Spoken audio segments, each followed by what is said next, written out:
Toshkent viloyatida noqonuniy tashkil etilgan qimorxona faoliyatiga chek qo'yildi.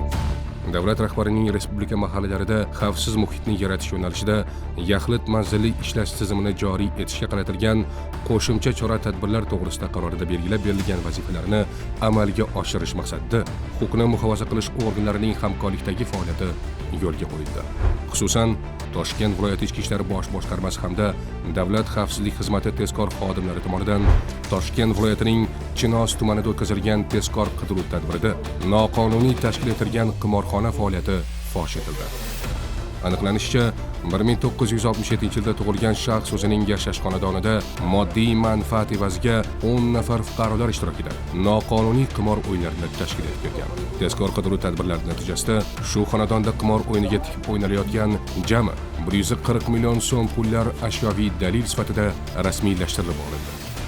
Hozirda qimorxona tashkilotchisiga nisbatan O'zbekiston Respublikasi Jinoyat kodeksining 278-moddasi bilan jinoyat ishi qo'zg'atilgan. Qolgan shaxslarga nisbatan esa O'zbekiston Respublikasining ma'muriy javobgarlik to'g'risidagi kodeksning 191-moddasiga asosan qonuniy choralar ko'rildi. Eslatib o'tamiz.